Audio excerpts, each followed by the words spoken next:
विद्यार्थियों, जिस तरह मैंने पहले अपने द्वारा बनाए हुए वीडियो लेक्चर अपलोड किए हैं, आज भी एक वीडियो लेक्चर आपके सामने है। What is the criminal behaviour, explain the learning theory. आपराधिक व्यवहार को समझाइए, वह अनुकरण के सिद्धांतों को बताइए। लर्निंग थ्योरी यानी सीखने के सिद्धांत, आपराधिकता को सीखने के सिद्धांत क्या है। तो बात अगर what is the criminal behaviour की करें, ये जो यहाँ दे रखा है criminal behaviour, introduction of criminal behaviour. अगर आपने इसके पहले का वीडियो देखा है तो उसमें मेरे द्वारा ये बताया गया है कि what is the means about to criminal behaviour. आपराधिक व्यवहार किसे कहते हैं, आपराधिक व्यवहार से तात्पर्य क्या है, कब माना जाएगा कि किसी व्यक्ति द्वारा किया हुआ कोई व्यवहार आपराधिक व्यवहार की श्रेणी में आता है। ये मेरे पिछले वीडियो लेक्चर में बताया गया है। सेकंड, लर्निंग थ्योरी, अनुकरण के सिद्धांत, यानी कि अनुकरण के सिद्धांत से क्या तात्पर्य है। अनुकरण के सिद्धांत से तात्पर्य यहाँ 1, 2, 3 दिए गए हैं। नंबर 1, टार्डे का थ्योरी ऑफ लर्निंग। टार्डे ने एक सिद्धांत का प्रतिपादन किया जिसका नाम है अनुकरण का सिद्धांत। Second, theory of Sutherland, Tarde Sutherland ने एक सिद्धांत का प्रतिपादन किया, डिफरेंशियल एसोसिएशन थ्योरी, यानी वेदीय संगति का सिद्धांत। 2, ओहुलिन ने एक सिद्धांत का प्रतिपादन किया, डिफरेंशियल अपॉर्चुनिटी थ्योरी, यानी कि भेदीय अवसरों का सिद्धांत। तो यहाँ 3 भिन्न एक्सपर्ट ने अपने द्वारा 3 सिद्धांतों का प्रतिपादन किया। ये तीनों सिद्धांत क्रिमिनल बिहेवियर के बारे में, लर्निंग थ्योरी के बारे में क्या कहते हैं, हम 1 बाय 1 करके समझने का प्रयास करते हैं। Number 1, theory of Tarde, I mean to say Tarde theory of learning. Tarde का अनुकरण का सिद्धांत। टार्डे का अनुकरण का सिद्धांत क्या बताता है। टार्डे का अनुकरण का सिद्धांत ये बताता है कि कोई भी अपराधी जन्म से उत्पन्न नहीं होता, जन्म से अपराधी पैदा नहीं होता है और ना ही उसे अपराधी बनाया जा सकता है। अब देखिए, दोनों ही बातें एक दूसरे को क्लैश कर रही हैं। एक और मैंने कहा कि कोई भी अपराधी जन्म से उत्पन्न नहीं होता है, इसका मतलब जन्म लेने के बाद अपराधी बनता है। दूसरी बात पे मैंने कहा कि कोई भी अपराधी बनाया नहीं जा सकता है, यानी कि वो जन्म से पैदा होता है। तो क्या इन दोनों बातों का अस्तित्व एक साथ रखा जा सकता है? नहीं, लेकिन हाँ, अगर हम समझने का प्रयास करें तो इजीली समझ सकते हैं। देखिए, आपने लोम्ब्रोसो का सिद्धांत इससे पहले पढ़ा होगा।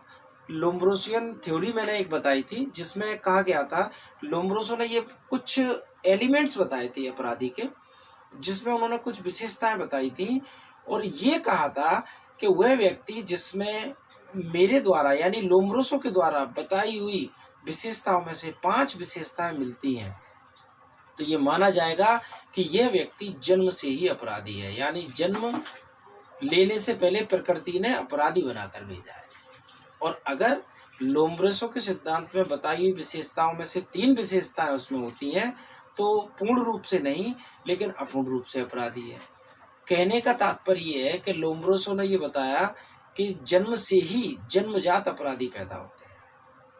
तो कई बार ये बात सामने आती है और बात आती है अपराधी बनने की, तो जैसा कि ऑटो रैंक ने कहा है कि बच्चे कभी भी जन्म से न तो संत होते हैं, न महात्मा होते हैं, न अपराधी होते हैं। बच्चे जन्म से सिर्फ बच्चे होते हैं, उन्हें जिस रूप में डाला जाए, जैसा बनाया जाए, जैसा परिवेश दिया जाए, वो वैसे बन जाते हैं। तो यहाँ ये निष्कर्ष निकल के आता है कि बच्चे जन्म लेते समय सिर्फ बच्चे होते हैं, उन्हें अपराधी या संत हम या हमारे जैसे लोग बनाते हैं या परिस्थितियां बनाती हैं, लेकिन जन्म से नहीं बनते हैं। तो ये बात क्लियर है कि जन्म से कुछ नहीं होता है। लोम्ब्रोसो का सिद्धांत काफी हद तक विफल रहा। उनके शिष्य एनरिक फेरी ने ही मना कर दिया था कि ये सिद्धांत वर्तमान परिस्थितियों में लागू नहीं है।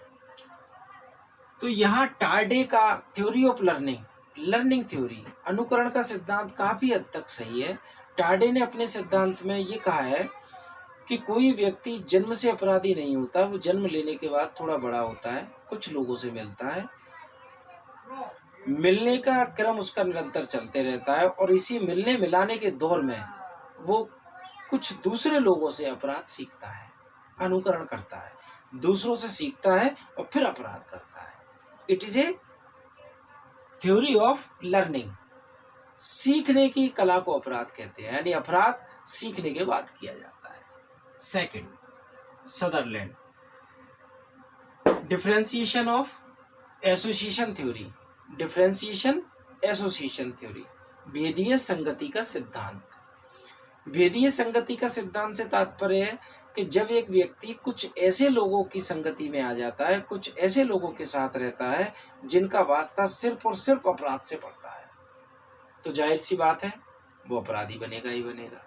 तो सदरलैंड ने बिल्कुल क्लियर कहा है कि वे लोग जो अपराधियों के साथ रहते हैं, अपराधियों के साथ मेल मिलाप है, अपराधियों के साथ ही उनका सारा व्यवहार संबंध है, वे अपराधी बनते हैं। Third, Olin, differentiation opportunity theory.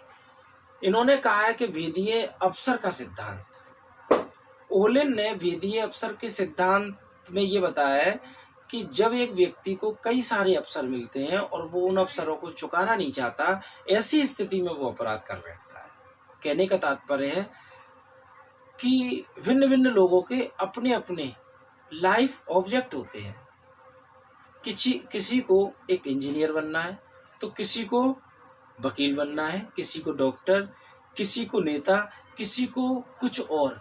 इसी तरह भिन्न भिन्न लोगों की अपने अपने एम्स रहते हैं कि मुझे क्या प्राप्त करना है, किस ऊंचाई तक जाना है, और इसी तरह अपनी अपनी अपॉर्चुनिटी को गेन करने के लिए, अपने अपने अवसरों को प्राप्त करने के लिए कई बार उनमें से कुछ लोग अपराधिकता की ओर बढ़ जाते हैं और अपराध कर जाते हैं। विद्यार्थियों, आज का मेरा वीडियो लेक्चर यहीं समाप्त होता है। मेरे द्वारा आपको निकट भविष्य में भी वीडियो लेक्चर मिलते रहेंगे। धन्यवाद।